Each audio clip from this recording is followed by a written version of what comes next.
ओम श्री हरि। आज मैं आपको श्रीमद् भागवत के महात्म्य के चतुर्थ भाग की बात करूंगा। पहले 3 भाग महात्म्य के मैं पहली वीडियो में सुना चुका हूं, जो आपको यहाँ लिंक पर मिल जाएंगे। ओम श्री हरि।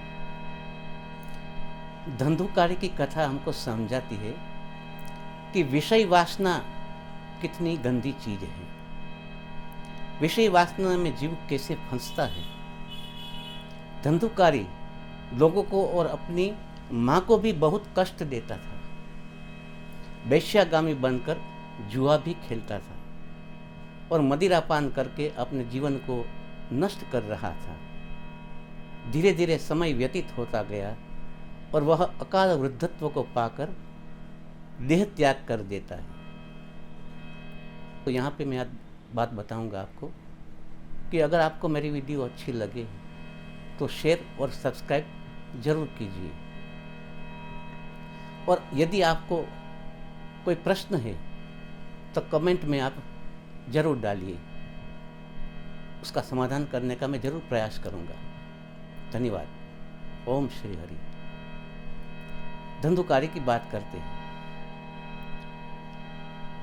देह त्याग करके धंधुकारी भयानक प्रेत बनता है। प्रेत गति में भटक रहा है। गोकर्ण तो बहुत विद्वान थे। गोकर्ण जो है मैंने पहले ही बताया था, उनके भाई थे, लेकिन गाय से प्राप्त हुए थे। तो गोकर्ण विद्वान थे, भक्त थे। उनको समझ में आया कि अपना जो भाई है धंधुकारी प्रेत गति में भटक रहा है और बड़ा दुखी है। तब गोकर्ण ने भगवान सूर्य को प्रसन्न किया।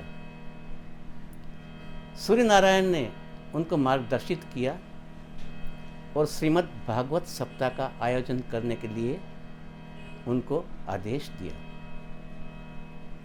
गोकर्ण ने यह आदेश माथे पर चढ़ाकर श्रीमद् भागवत सप्ताह का एक बहुत बड़ा आयोजन किया। अब उनका हेतु तो यह था कि भागवत कथा के आयोजन से सभी जीवों का तो कल्याण हो ही, लेकिन साथ साथ अगर धंधुकारी का प्रेत भी यह कथा सुन ले तो उनका भी उद्धार हो जाए।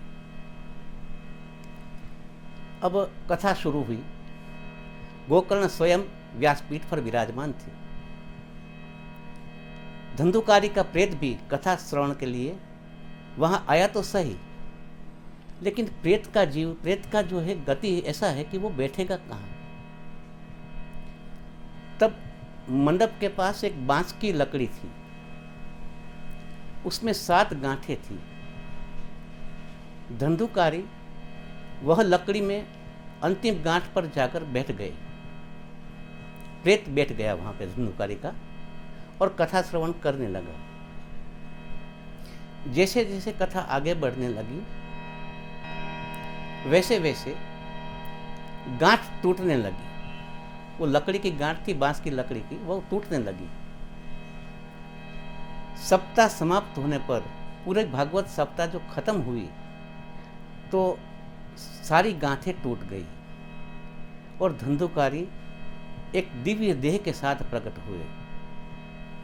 भगवान श्री कृष्ण की कृपा से गोलोक से उनको लेने के लिए विमान आया और उसकी आत्मा दिव्य लोक की ओर प्रस्थान कर गई। गोकर्ण ने अपना जीवन धन्य बना लिया। बोलिए कृष्ण कन्हैया लाल की जय। यही है श्रीमद् भागवत का महात्म्य। इस कथा के श्रवण से मात्र से ही आत्मोद्धार हो जाता है। भयानक प्रेत भी अपनी गति से छुटकारा पा लेता है। तो मनुष्य तो क्यों नहीं पा सकता। तो जरूर श्रीमद् भागवत कथा सुनिए, श्रवण करिए, बताइए सभी को, और प्रभु का नाम लीजिए। श्रीमन् नारायण को सदा अपने हृदय में विराजमान कीजिए। यही है मेरा उद्देश्य। एक छोटी सी धुन सुनाता हूँ।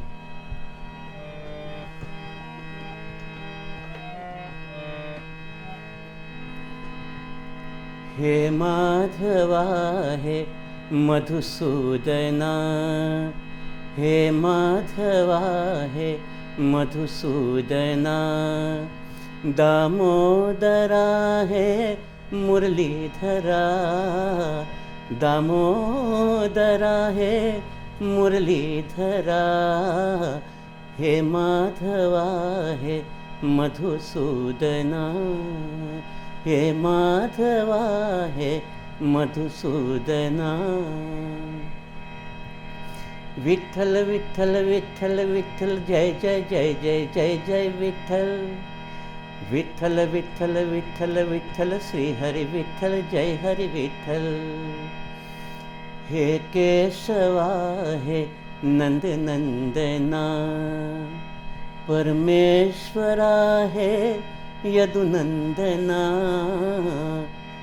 परमेश्वरा हे यदुनंदना, हे माधवा हे मधुसूदना, हे माधवा हे मधुसूदना, हे माधवा हे मधुसूदना।